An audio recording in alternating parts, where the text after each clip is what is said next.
Hello विद्यार्थियों, how are you everyone. तो शुरू करें आज की हमारी क्लास। आज हम करेंगे हमारा चैप्टर नंबर 3। तो तीसरा चैप्टर है हमारा दो चर वाले रैखिक समीकरण युग्म। तो आज विद्यार्थियों हम जानेंगे सबसे पहले चैप्टर 3 का बेसिक। तो मैं आपको बता देती हूँ कि दो चर वाले रैखिक समीकरण कैसे होते हैं। यानी दो चर वाले रैखिक समीकरण का व्यापक रूप, रैखिक समीकरण का व्यापक रूप। तो इसका व्यापक रूप होता है ax plus by plus c बराबर 0। ये हो गया इसका व्यापक रूप ax plus by plus c बराबर 0। अब एक बात इंपॉर्टेंट है कि यहाँ पर आप ध्यान रखना कि a व b का मान कभी भी शून्य नहीं हो सकता, कभी भी शून्य नहीं हो सकता। यानी a does not equal to 0 और b does not equal to 0। a और b का मान यहाँ पर कभी भी शून्य नहीं होगा। अब बात करते हैं हम इसके आलेख की, कि जो रैखिक समीकरण होता है उसका आलेख किस प्रकार का होता है। तो इसका आलेख होता है विद्यार्थियों एक सरल रेखा। आलेख होता है इसका एक सरल रेखा। अंडरस्टैंड। अब बात करते हैं हम इसके हल की प्रकृति। इसके हल कितने होंगे, हल की प्रकृति। तो इस दो चर वाले रैखिक समीकरण के अपरिमित रूप से अनेक हल होते हैं। हल की प्रकृति क्या हो जाएगी, अपरिमित रूप से अनेक हल। अपरिमित रूप से अनेक हल होते हैं।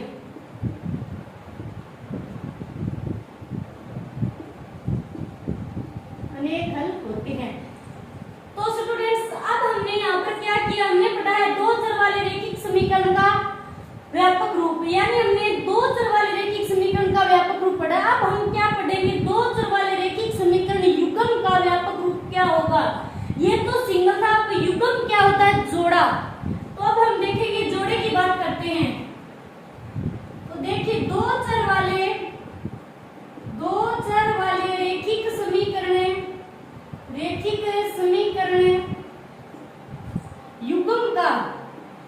युग्म यानी जोड़ा, युग्म का व्यापक रूप है क्या होगा भाई।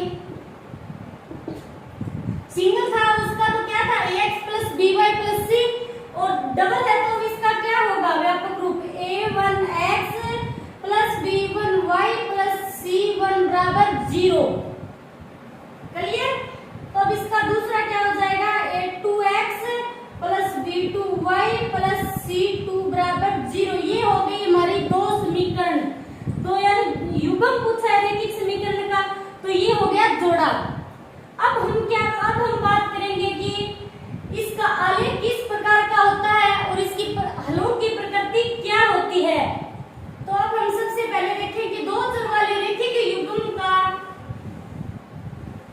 हल की प्रकृति क्या होती है। सबसे पहले देखें हलों की प्रकृति। हलों की प्रकृति के बारे में जानेंगे। यदि हो a1 बटे a2 बराबर नहीं हो b1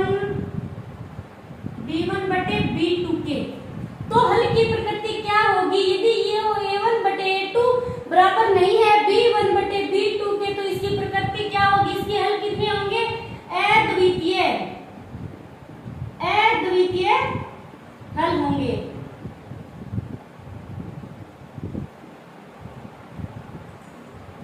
क्लियर। अब बात करते हैं इसकी प्रकृति की। इसके प्रकृति तो होगी, हल की प्रकृति तो अद्वितीय हल होंगे। इसके अद्वितीय यानी एक ही हल होगा। और अब इसके आलेख की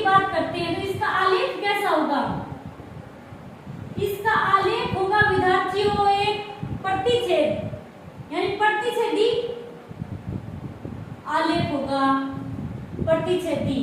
दो रेखाएं आपस में क्या करेगी, प्रतिच्छेद करेगी, यानी कैंची टाइप की होगी। दो रेखाएं एक दूसरे को आपस में काट देगी, तो ऐसा इसकी क्या होगा, आलेख होगा इसका। इसके बाद है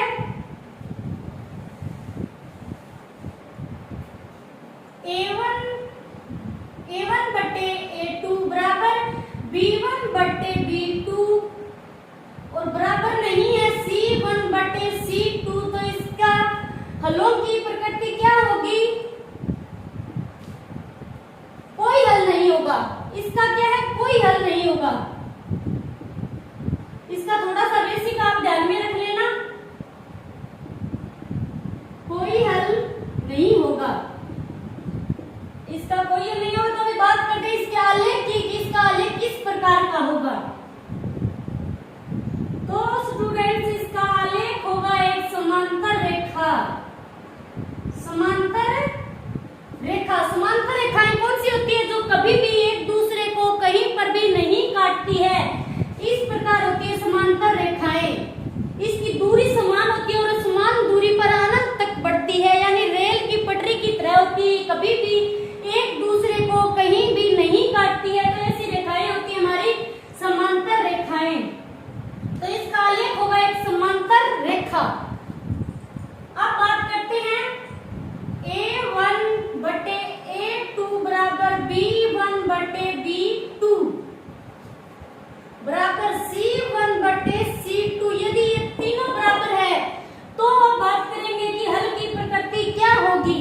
यदि ये तीनों बराबर है तो हल की प्रकृति होगी, यानी अपरिमित रूप से अनेक हल होंगे, अनंत होंगे, अपरिमित रूप से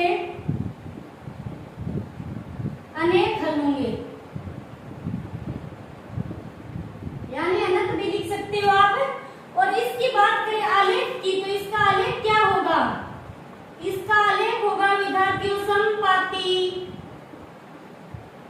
समपाती होगा। और ये क्या अद्वितीय हल होंगे, तो ये संगत होगा, क्योंकि इसका कोई ना कोई हल तो है और ये कोई हल नहीं है, कोई हल नहीं है, तो ये क्या होगा, असंगत होगा, असंगत।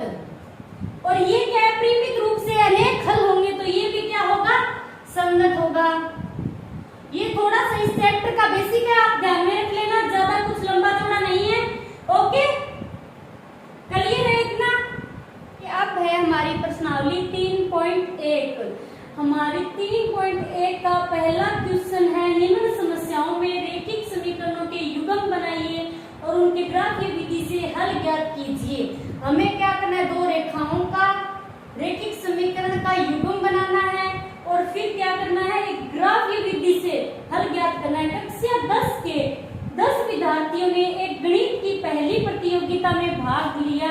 यदि लड़कियों की संख्या लड़कों की संख्या से 4 अधिक हो तो प्रतियोगिता में भाग लिए लड़के और लड़कियों की संख्या ज्ञात करनी है। हमें क्या करना है, लड़के और लड़कियों की संख्या ज्ञात करनी है। तो सबसे पहले हम क्या करेंगे कि कक्षा 10 के हमें क्या दे रखा है, कक्षा 10 के कितने विद्यार्थी हैं, 10 विद्यार्थी है, ठीक है। हमने क्या मान लिया, 10 विद्यार्थी है। 10 विद्यार्थियों ने एक गणित की पहली प्रतियोगिता में भाग लिया। यदि लड़कियों की संख्या लड़कों की संख्या से 4 अधिक है तो हम मान लेते हैं लड़कों की संख्या x है, लड़कों की x है, और हमने लड़कियों की संख्या क्या मान ली, y। ये है लड़कियों की संख्या।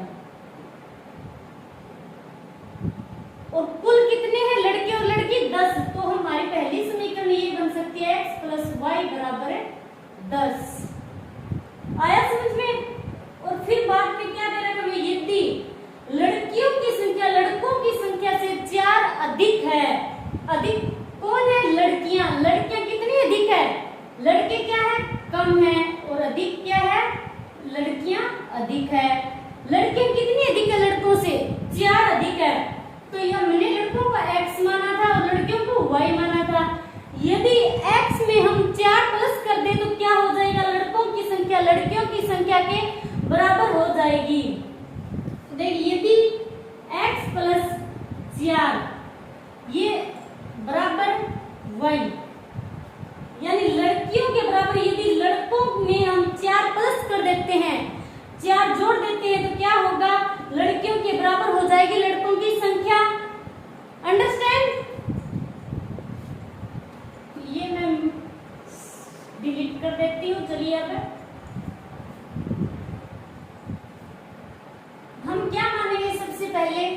मानना कि लड़कों की संख्या x है, मान लेते हैं, मानना कि लड़कों की संख्या क्या है, x है, और लड़कियों की संख्या है y, लड़कियों की संख्या y है, और कुल विद्यार्थी कितने हैं, 10 हैं। कुल विद्यार्थियों की संख्या, कुल विद्यार्थियों की संख्या है 10। तो क्या हो जाएगी हमारी पहली समीकरण, x प्लस वाई बराबर 10। ये पहली समीकरण तो निकाल ली हमने। अब दूसरी क्या बनाएंगे हम, अभी मैंने आपको बताया था यदि लड़कों की संख्या, यदि लड़कियों की संख्या लड़कों की संख्या से 4 अधिक है, लड़कियां y मानी हमने और लड़कियों की संख्या क्या है, लड़कों की संख्या से 4 अधिक है, तो हम क्या करेंगे, लड़कों की संख्या में 4 जोड़ देंगे, यानी x प्लस 4, ये तो हो गए लड़के, और बराबर y। लड़कियां क्या थी, 4 अधिक थी, तो हमने इसमें 4 प्लस कर दिया, तो अब क्या हो गई, बराबर हो गई। तो हम क्या करते हैं, समीकरण को व्यवस्थित कर लेते हैं थोड़ी। तो पहली समीकरण y को हम इस साइड रखेंगे और x को इधर ले आएंगे।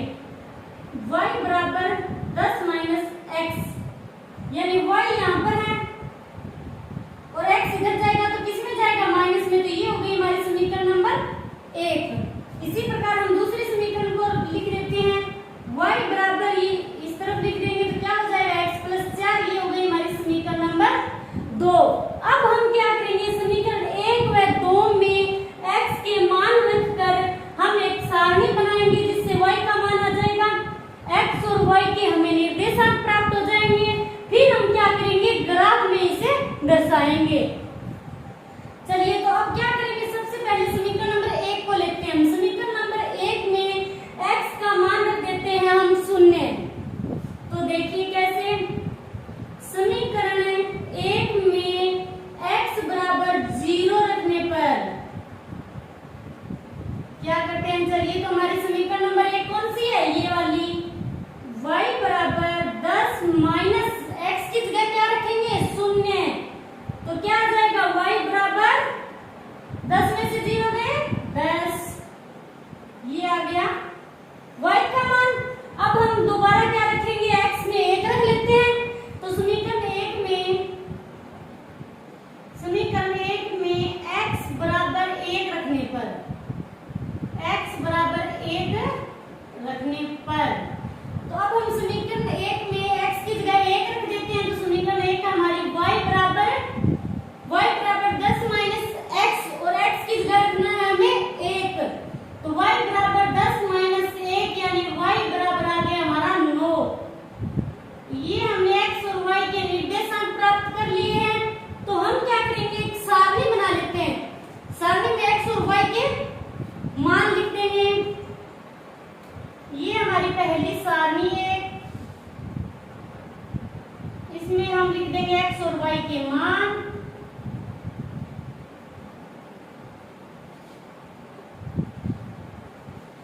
ये बन गई हमारी एक सारणी।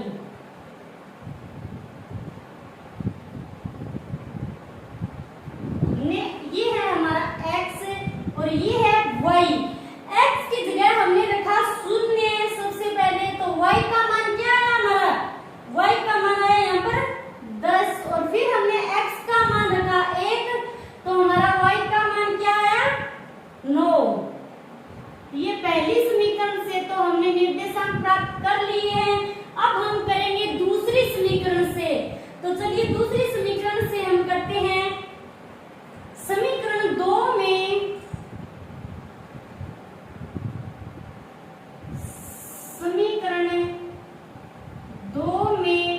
x बराबर 0 रखने पर,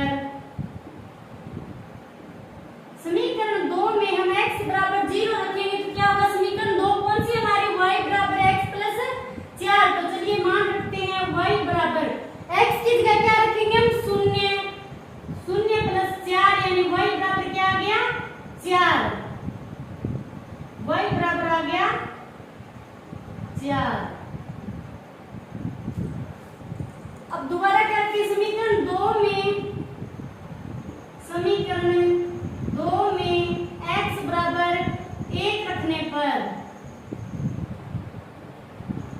अब हम क्या करेंगे, समीकरण 2 में x बराबर 1 रख लेते हैं। तो देखिए 1 रखने पर क्या आएगा, y बराबर 1 प्लस 4 यानी y बराबर आ गया हमारा 5। तो अब हम फिर इसकी सारणी बना लेते हैं, x और y के निर्देशांक हमें मिल गए हैं।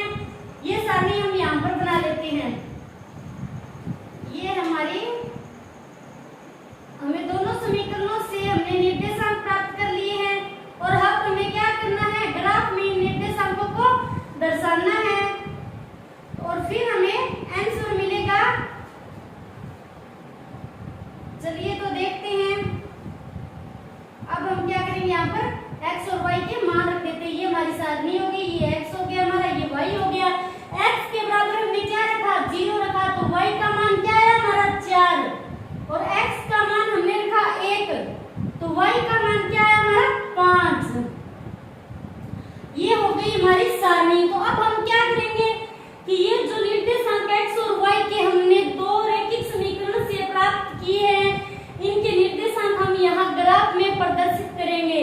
तो देखिए सबसे पहले समीकरण के निर्देशांक ये है, तो इसमें x का मान कितना है, x 0। x रेखा कौन सी होती है हमारी, ये वाली। तो हम x तो हो गया हमारा 0 और y कितना है, y है हमारा 10। x 0 है, ठीक है, तो 0 ये रहा हमारा, y है 10। तो 1 2 3 4 5 6 7 8 9 10 ये हो गया पहला निर्देशांक हमारा। ये हम इसे 1 दे देते हैं, तो ये क्या है 0 और 10।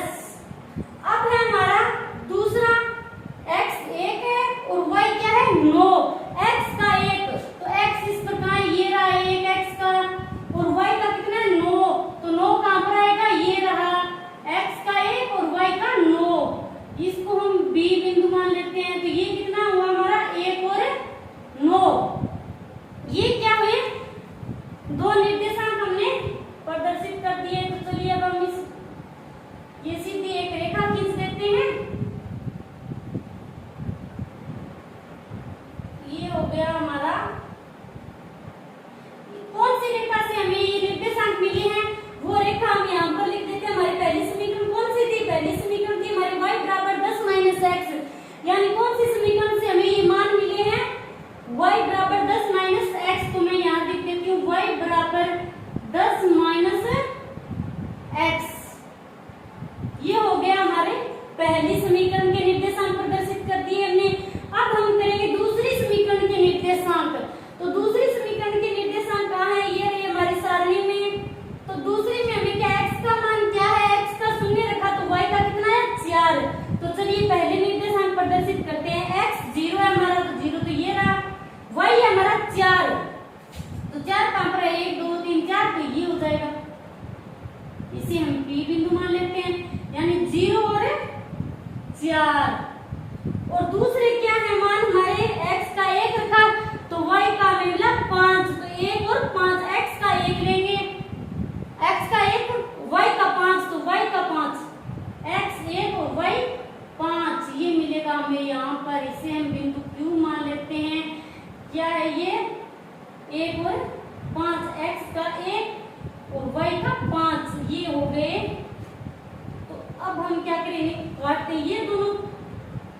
अब देखना आप, अब हमें क्या ज्ञात करना था, प्रतियोगिता में भाग लिए लड़कों और लड़कियों की संख्या ज्ञात करनी थी और वो भी हमें ग्राफ से। तो अब देखिए ये कहाँ कट रहे हैं, ये पॉइंट, इसकी बात करते हैं। ये क्या आएगा हमारा, यानी यहाँ पर तो ये 7 है और यहाँ ये एकदम बिल्कुल सही देखना, ये यहाँ पर आएगा 3। ये हमारा यहाँ पर तो 7 है और यहाँ पर 3, तो इसके निर्देशांक क्या आ जाएंगे, ये कोई बिंदु मान लेते हैं हम, C बिंदु मान लेते हैं। तो इसके निर्देशांक आ गए हमारे x का 3 और y का 7। ये हमें आंसर मिल गया, ग्राफ में दर्शा दिया हमने। तो अब हम लिखेंगे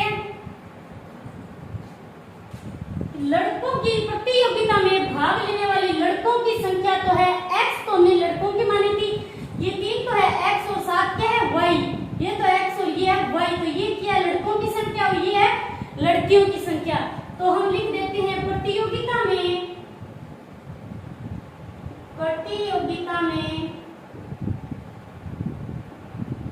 भाग लेने वाले लड़कों की संख्या कितनी हुई? लड़कों की संख्या तो है 3 और लड़कियों की संख्या मिली है हमें 7। हाँ, तो ये हो गया हमारा करेक्ट आंसर। तो देखिए स्टूडेंट्स, अब है हमारा क्वेश्चन 1 का दूसरा। इसमें क्या दे रखा है हमें, 5 पेंसिलों तथा 7 कलमों का मूल्य कितना हुआ, 50 रुपए, जबकि 7 पेंसिल तथा 5 कलमों का मूल्य है 46 रुपए। एक पेंसिल का मूल्य और एक कलम का मूल्य हमें ज्ञात करना है। तो देखिए हम क्या मान लेते हैं, सबसे पहले 5 पेंसिल तथा 7 कलम, तो माना कि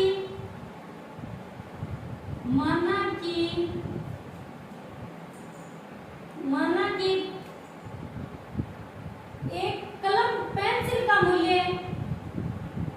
माना कि पेंसिल का मूल्य x है, पेंसिल का x है, और एक कलम का मूल्य क्या है, y है। तो अब हम क्या करेंगे, पेंसिल का x मान लिया हमने और पेंसिल का तो x माना है, कलम का माना है हमने y। तो हमें क्या दे रखा है, पहले 5 पेंसिल, यानी 5 पेंसिल दे रखा है हमें। 5 पेंसिल हमने किसको माना, x को। 5 पेंसिल और 7 कलम, 5 पेंसिल और 7 कलमों का कुल मूल्य 50 रुपए, यानी दोनों का कितना है, 50 रुपए है। तो पेंसिल तो होगी 5 और कलम कितनी है, 7, तो 7 y मान लेते हैं इसको। क्लियर, ये हो गई हमारी समीकरण 1। और इसी प्रकार हम दूसरी समीकरण बनाएंगे। दूसरी में क्या दे रखा है हमें, जबकि 7 पेंसिल और 5 कलमों का कुल मूल्य है 46 रुपए। कलम कितनी, पेंसिल कितनी है, 7, और पेंसिल को हमने माना है x, यानी 7x और 5 कलमों का कुल मूल्य 46 है। कलम कितनी है, 5, यानी 7x प्लस 5y हो जाएगा हमारा बराबर 46। ये हो जाएगी हमारी समीकरण नंबर 2। तो चलिए अब हम लिखते हैं, समीकरण बनाते हैं। माना कि पेंसिल का मूल्य x है, ठीक है, 5 पेंसिल तथा 7 कलम, 5 पेंसिल है प्लस 7 कलम है और इनका कुल मूल्य कितना है, 50 रुपए, यानी बराबर 50। पेंसिल 5 है, पेंसिल को हमने क्या माना है, x माना है, तो 5x, और कलम का मूल्य y माना है हमने, और कलम कितनी है, 7 है प्लस 7y। ये हो गई समीकरण 1, समीकरण बन गई। इसको हम व्यवस्थित कर लेते हैं, y को इधर रखेंगे। चलिए साथ साथ दूसरी समीकरण और बना लेते हैं। दूसरी समीकरण हमारी क्या होगी, इसमें हमें देखा 7 पेंसिल, पेंसिल को हमने क्या माना है, x, यानी 7 पेंसिल तथा 5 कलमों का मूल्य 46 है, यानी 7 और 5 का 46 है। तो हम सबसे पहले लिख देंगे 7 और प्लस 5 बराबर कितने, इनका मूल्य 46 रुपए। तो 7 हमने किसको माना है, पेंसिल है 7, पेंसिल को हमने माना है x, यानी 7x, और 5 कलम है, कलम को हमने माना है y। तो ये हो गई दूसरी समीकरण। अब हम क्या करेंगे, y को इस तरफ रखेंगे, x को इधर ले जाएंगे, तो क्या हो जाएगा, 50 माइनस 5x, और y बराबर क्या आ जाएगा, 50 माइनस 5x बटे 7। ये हो गई हमारी समीकरण नंबर 1। अब दूसरी समीकरण देखना, y को इधर रखेंगे, 5y बराबर 46, तो ये इधर जाएगा 7x, तो किसका हो जाएगा, माइनस का। अब y बराबर 46 माइनस 7x, ये 5 इसके बटा में आ जाएगा। ये हो गई हमारी समीकरण नंबर 2। तो अब देखिए समीकरण नंबर 1 में हम x के मान रखेंगे और y के मान निकालेंगे, तो हमें निर्देशांक मिल जाएंगे, और फिर हम क्या करेंगे, ग्राफ में दर्शा देंगे निर्देशांकों को। तो देखिए x का मान रखेंगे हम, तो x का हम ऐसा मान रखेंगे जिसमें 7 का भाग जाए। ऐसा कौन सा मान रखें हम कि 7 का भाग फिर x में ऊपर वाली संख्या में पूरा पूरा भाग जाए। यानी हम रख लेते हैं x बराबर 1 रखेंगे तो नहीं जाएगा, 2 पर भी नहीं जाएगा, 0 पर भी नहीं होगा। हम रख देते हैं x का मान 3। आप ट्राई करके देख लेना कि कौन सा मान सही सूट करेगा। यहाँ पर x बराबर 3 रखने पर समीकरण नंबर 1 में x बराबर 3 रखने पर, तो चलिए रख लेते हैं 3 रखेंगे तो क्या होगा, y बराबर 50 माइनस 5। ये क्या x किस जगह में क्या है 3, 5 इंटू 3/7। ये क्या हो गया हमारा 50 माइनस 5 दिया 15/7। अब क्या बच जाएगा यहाँ पर 10 में से 5 गए 5 और 1 7। क्या हो गया 7 5 35 5, यानी y बराबर आ गया 5। जब हमने x का मान लिया 3 तो y का मान आ गया हमारा 5। अब फिर से हमें कोई ऐसा मान रखना है x का कि जो संख्या ऊपर वाली होगी उसमें 7 का भाग पूरा पूरा जाए। ऐसी कौन सी संख्या रखेंगे, आप ट्राई करके देखना कि क्या आएगा। यहाँ पर कौन सी संख्या ऐसी रखें, तो मैं रख देती हूँ यहाँ पर समीकरण 1 में x बराबर 10 रख देती हूँ। 10 रखने पर तो चलिए देखते हैं 10 रखने पर क्या आता है। तो समीकरण में जहाँ x है x की जगह हम 10 लिख देंगे। तो y बराबर ये हमारी समीकरण 50 माइनस 5 इंटू x की जगह रखेंगे हम 10 बटे में क्या है 7। तो अब क्या हो जाएगा 50 माइनस 50 बटे 7।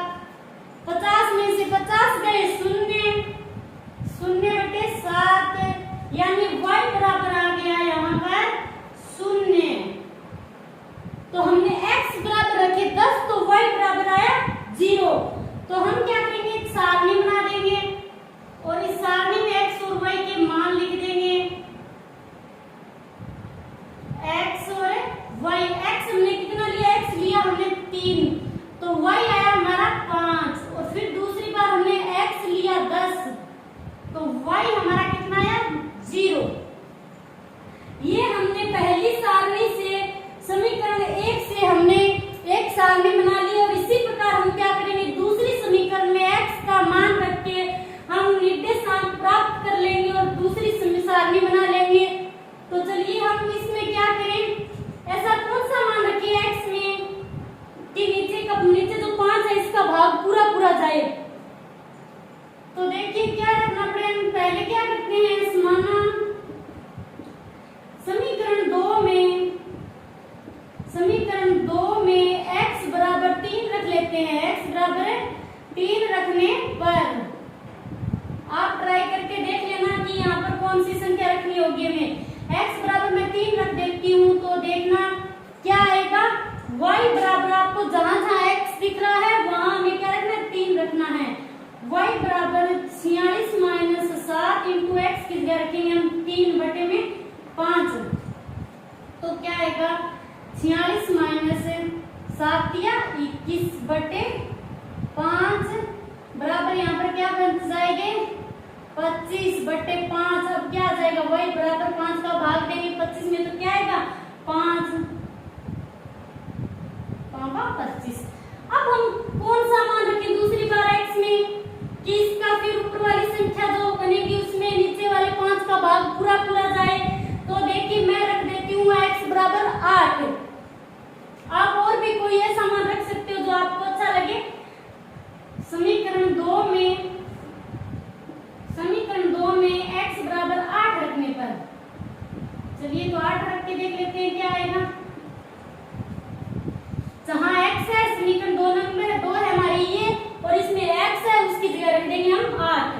तो y बराबर 46 माइनस 7 इंटू 8 बटे 5। तो क्या आएगा 46 माइनस 56 बटे 5। तो यहाँ क्या बचेगा 0 और 10, ये बच गए 10 बटे 5। 10 में 5 का भाग देंगे तो आएगा 2। ये किसका आएगा माइनस की संख्या बड़ी है ना तो माइनस लगा देना यहाँ पर। y बराबर -2। ये अब हम दूसरी सारणी बना लेते हैं। ये दूसरी जो समीकरण है इसकी सारणी होगी हमारी ये, और इसमें x और y के मान प्रदर्शित कर देते हैं। यहाँ पर x कितना है, x का हमने सबसे पहले x का लिया हमने 3 पहली बार, और दूसरी बार हमने x का मान लिया 8 है। तो y हमें पहली बार कितना प्राप्त हुआ 5, और दूसरी बार हुआ -2। क्लियर। चलिए अब हम क्या करेंगे, ये जो निर्देशांक दो सारणियों के हमने प्राप्त किए हैं इनको हम ग्राफ में प्रदर्शित कैसे करते हैं। तो देखिए सबसे पहले हमारी सारणी के निर्देशांक, पहली सारणी कौन सी है, पहली सारणी ये समीकरण नंबर 1, तो इसकी ये है पहली सारणी, तो इसका मान प्रदर्शित करते हैं हम। तो सबसे पहले x हमने 3 लिया तो y हमारा कितना है 5, 3 और 5 प्रदर्शित करेंगे। x का 3 ये हमारा x का 3 कहाँ है, ये रहा x का 3, और y का हमें कितना लेना है 5, तो y का 5 ये रहा, x का 3 और y का 5, ये हो गया हमारा पहला पॉइंट। हम इसे a मान लेते हैं, तो इसका क्या है 3 और 5। ओके। अब दूसरा देखना, दूसरा हमारा x है 10 और y है 0, तो x 10 ये रहा, x का 10 और y का 0, तो यही होगा, इसे हम b पॉइंट दे देते हैं। तो ये है हमारा x 10 और y 0। ये निर्देशांक अब हम क्या करेंगे, इन दोनों पॉइंटों को मिला देते हैं। ये हमारे दोनों पॉइंट मिल गए। अब दूसरी सारणी के जो निर्देशांक हमने मिले हैं वे हम क्या करेंगे, ग्राफ में प्रदर्शित करेंगे उनको। तो देखिए दूसरी सारणी में हमने हमने रखा x की जगह 3 रखा, तो y मिला हमें 5, तो क्या है 3 और 5, x का 3 और y का 5, सेम पॉइंट आ रहा है, इसे हम b मान लेते हैं 3 और 5। दूसरा क्या है x 8 और y है हमारा -2, x का हम लेंगे 8 और y का हम लेंगे -2, तो कहाँ आएगा 8 और y हमारा -2 आ रहा है, तो ये -1 है, यहाँ पर -2, तो ये आएगा 8 और ये हमारा q मान लेते हैं हम। ये क्या है x है 8 और y है -2, तो इसका मिलान कर देते हैं। ये देखिए